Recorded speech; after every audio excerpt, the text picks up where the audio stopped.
So in this video we're going to look at MOSFETs, and we're going to need to be able to draw a MOSFET. We're going to need to be able to describe how a MOSFET works, and in describing how a MOSFET works it's quite handy to be able to describe it in terms of graphs, and then we'll need to be able to calculate the current flowing through the MOSFET if we know other things like mutual conductance, and that will allow us to calculate the power consumed by MOSFETs. So let's start off by drawing a MOSFET. So here's our symbol for our MOSFET, and it is important that you put the arrow in the correct direction so it's pointing inwards, because it signifies which MOSFET we're looking at. So labelling it up, we've got our drain, we've got our gate, and we've got our source. Now they're just labels that tell us, help us to identify the terminal. So this is an N channel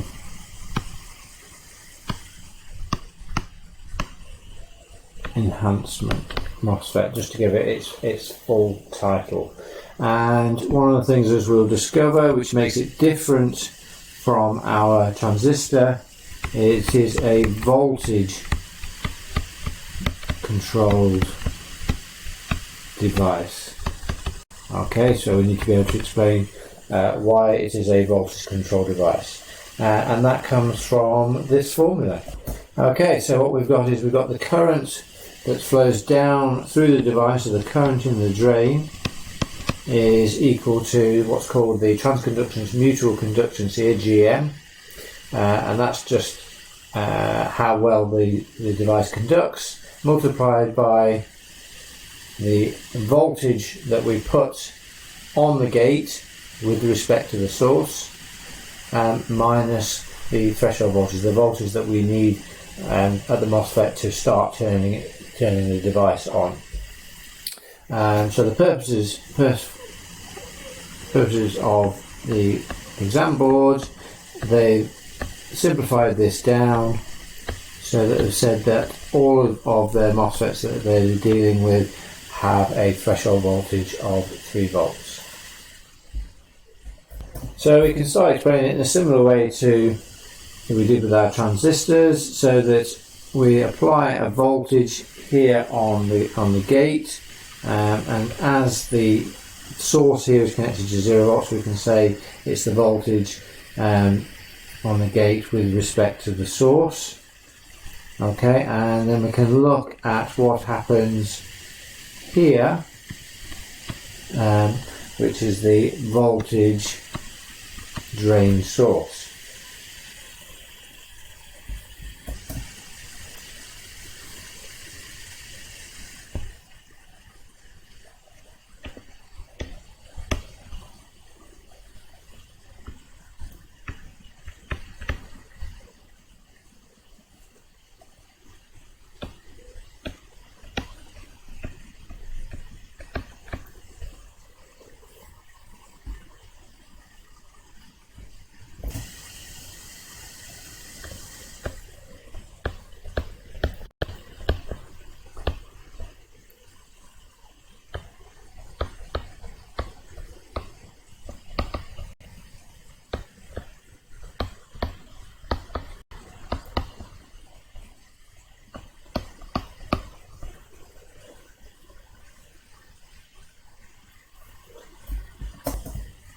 So then if we then plot a graph of what's happening with the current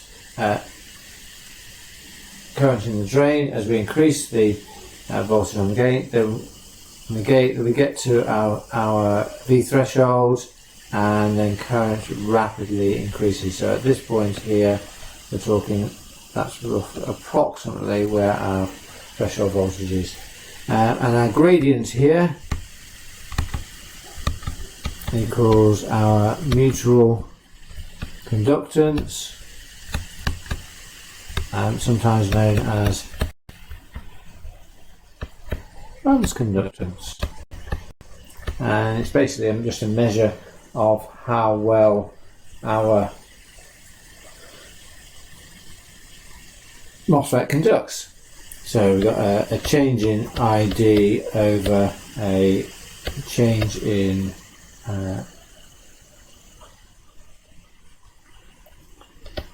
VDS, so it's the reciprocal of our resistance. Okay, and it's a manufactured stated item. Okay, so if we start off with a typical circuit, here we've got our MOSFET and a lamp, and what we're using then is we've got a light sensor, so the voltage here will increase when it's dark, and so when it increases above the threshold, then it should turn the MOSFET on. So the voltage here then turns the MOSFET on and then allows current to flow through the device, which will then turn the lamp on. Okay, so we've got some typical manufacturer's information here, and sorry, I forgot to mention before that our mutual transconductance here is measured in Siemens, and we've got our resistance drain to source when it's on 0.1 of an ohm. So let's just remind ourselves of the formula that we're going to be using. So we're going to be using ID is equal to GM VGS minus 3 volts, our threshold voltage. So we're going to be using this formula here. Okay, so our first question is, what is the current through the device? So what is ID when the lamp is on? So we'll assume that the lamp is dropping the whole of the supply voltage, so there'll be no voltage across our MOSFET. So we know that power is equal to I times V, so therefore current in the drain then is going to equal power divided by our voltage. So we've got our 36 watts divided by our 6 volts gives us a nice healthy 6 amps. Okay, if we then take that information, and what we want to know now is to find out what is the voltage that we have here at VGS to turn our lamp on. So using the formula, then ID is equal to GM VGS minus 3 volts. We can substitute in our information now because we know that we've got 6 amps is equal to and we get the information from our data sheet here, from our information. So 5 Siemens, and that's what we want to find out, VGS minus 3 volts. Okay, so doing a little bit of rearranging, we can then say that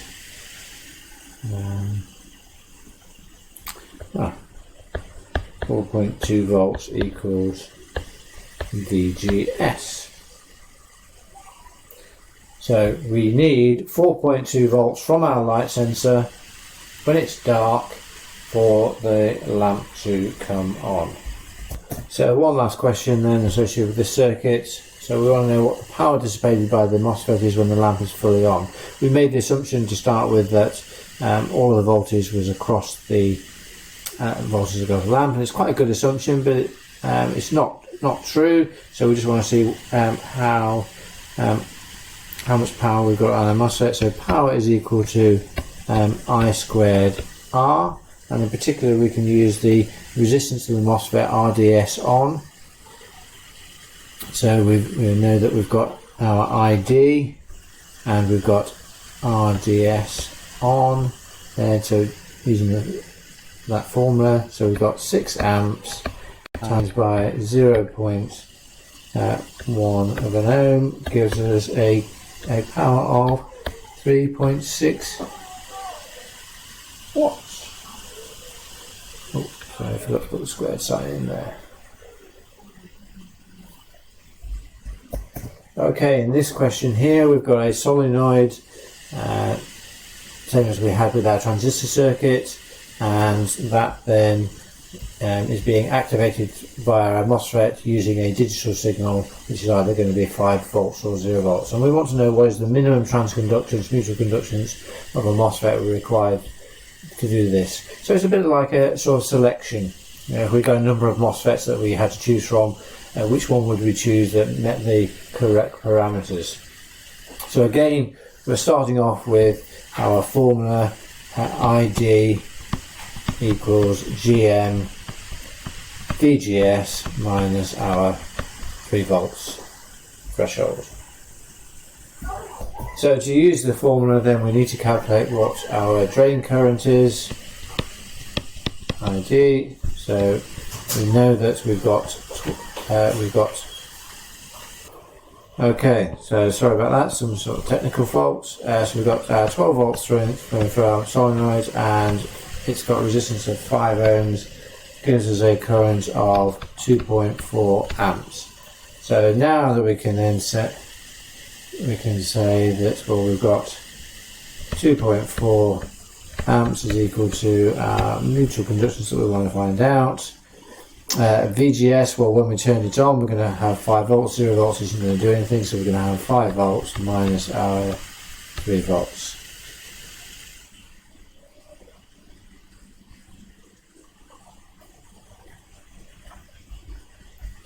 So 2.4 divided by our 2 volts gives us our transconductance, so that should work out at 1.2 Siemens.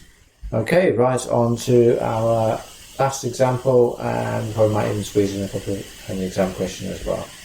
Okay, in this last example we've got a heater, 12 volt, 48 watts, and we're doing a bit of an investigation, and we need to know what value of voltage we need here at VGS.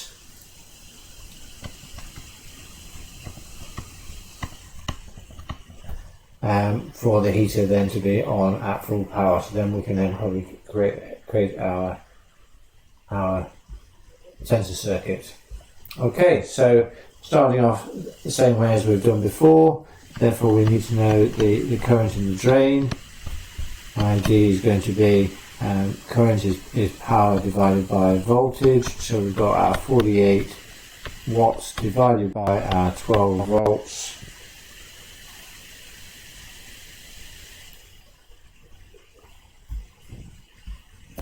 So we can then use that 4 amps then in our equation. ID is equal to GM VGS minus our 3 volts. So we know that 4 is equal to 2 Siemens. The VGS we're looking to find out minus our 3 volts. So then for them just doing a little bit of rearranging, 4 divided by 2 plus 3 is going to say that we need 5 volts here on our gate with respect to the source to turn the heater fully on.